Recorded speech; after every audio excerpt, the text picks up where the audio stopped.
عالمگیر بادشاہ نے 40 علماء بٹھا رکھے تھے جو فتویٰ لکھتے تھے.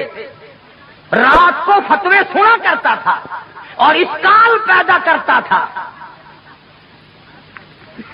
ملا جیون رحمت اللہ علیہ عالمگیر کا استاد ہے، انتقال کر گیا.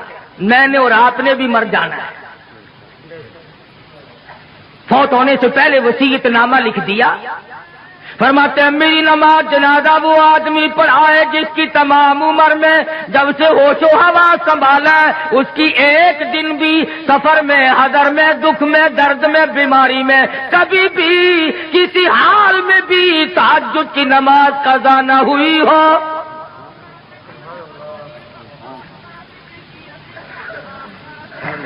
دلی کی جامع مسجد کے سامنے جنازہ رکھا ہے، سارا دن بیت گیا.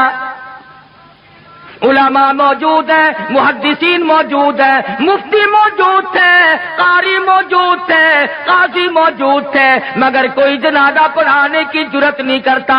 کبھی نہ کبھی دکھ میں، درد میں، شادی میں، غمی میں تہجد کی نماز چلی جاتی ہے، کوئی جرت نہیں کرتا. عصر کا وقت ہوا، بادشاہ عالمگیر استاد محترم کے جنازے کے قریب پہنچا اور منہ سے کپڑا اٹھا کے کہنے لگا او اللہ والے تجھے کیا ملا؟ دنیا سے جاتے جاتے میرا راز کھول گئے. میں سمجھتا ہوں، جانتا ہوں کس کے بارے میں لکھ کے گئے ہو، کسے حکم دے کے گئے ہو، مگر اے اللہ والے یہ تو بتا میری تمنا تھی، میری آرزو تھی کہ تیرے سوا، میرے رب کے سوا کوئی نہ جانے میں کیسا ہوں. والذین یبیتون لربہم سجدا وقیاما. وہ لوگ کتنے کامیاب ہیں جن کی راتیں سجدوں اور قیام میں بیت جاتی ہیں. امن ہوا قانت آناء اللیل.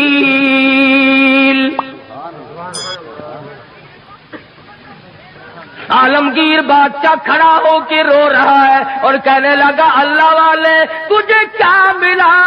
دنیا میں میرا راز کھول دیا، اب میں بڑا مشکل میں ہوں. اگر میں اپنا راز بچاتا ہوں تیرا جنازہ پڑھانے والا کوئی نہیں، تیرا جنازہ پڑھاتا ہوں تو میرا راز نہیں بچتا. اللہ والے میں مصیبت میں آ گیا ہوں. میری تو بڑی تمنا تھی میرے رب کے سوا کوئی نہ جانتا میں کیسا ہوں.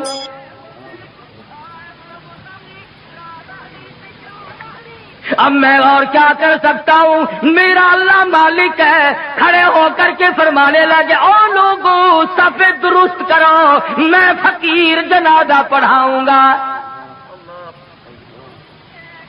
کبھی بادشاہ ایسے ہوا کرتے تھے.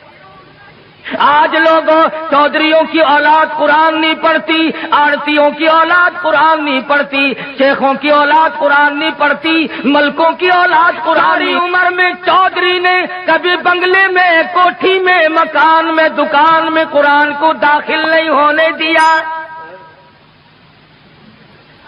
ہر چیز مکان میں آئے گی، دنیا دار آئیں گے، چھوٹے بڑے، امیر و غریب، بنگلے میں، ڈیرے میں آئیں گے جائیں گے، مگر اللہ کے قرآن کے لیے داخلہ بند ہے.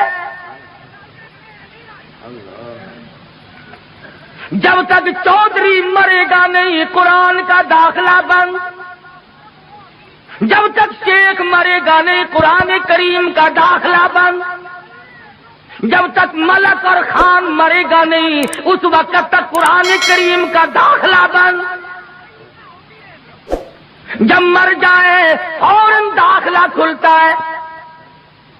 اس مسجد کے مولوی کو بھی بلا کے لاؤ، اس مسجد کے مولوی کو بھی بلا کے لاؤ، ادھر کے طالب علم بھی بلاؤ، ادھر کے طالب علم بھی بلاؤ. چاروں طرف بیٹھے ہیں، قرآن مجید کی تلاوت ہو رہی ہے. مرنے والے کا بیٹا بیچ میں کھڑا ہوتا ہے اور کہتا ہے مولانا او قاری صاحب آج تو اتنا قرآن پڑھو، آج تو اتنا قرآن پڑھو، آج تو اتنا قرآن پڑھو، میرے ابا مرحوم کو بہشت میں ٹھوک کے جانا.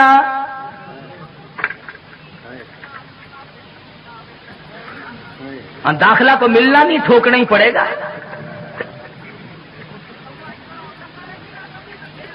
آج قرآن یاد آیا، اس کا مطلب تو یہ ہوا کہ یہ قرآن مردوں کے لیے اترا ہے۔ موٹر کار زندوں کے لیے، ہوائی جہاز زندوں کے لیے، ریل گاڑی، ہوائی تمام سواریاں، تمام سبزی ترکاری، پھل فروٹ، عورت مرد کے لیے، مرد عورت کے لیے زندہ چاہیے۔ اور لوگوں انصاف کرو، ہر چیز زندوں کے لیے، خدا کا قرآن مردوں کے لیے۔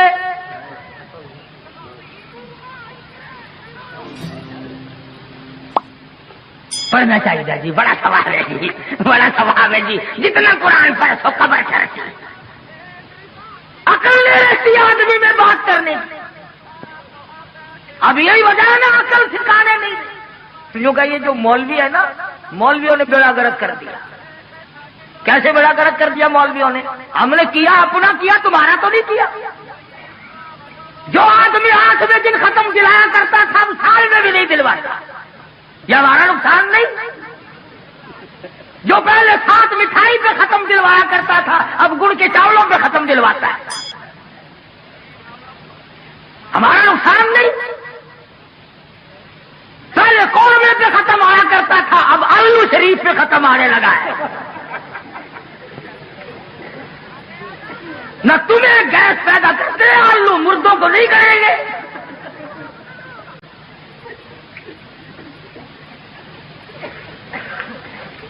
یہ ساری کی ساری باتیں بے عقل پن میں آدمی کرتا ہے۔ جب عقل سلیم نہیں رہتی اس وقت یہ بات کرتا ہے۔ امام الانبیاء محبوب کبریا حضرت محمد مصطفیٰ صلی اللہ تعالی علیہ وسلم کے نوجوان صحابہ، مرد تھے یا عورتیں تھیں، بوڑھے تھے یا جوان تھے، امیر تھے غریب تھے، تمام کے تمام نے کمال کر دیا۔ اور خود خدا کہتا ہے اولئک کتب فی قلوبہم الایمان، یہ وہ لوگ ہیں جن کے دلوں پہ میں نے ایمان لکھ دیا۔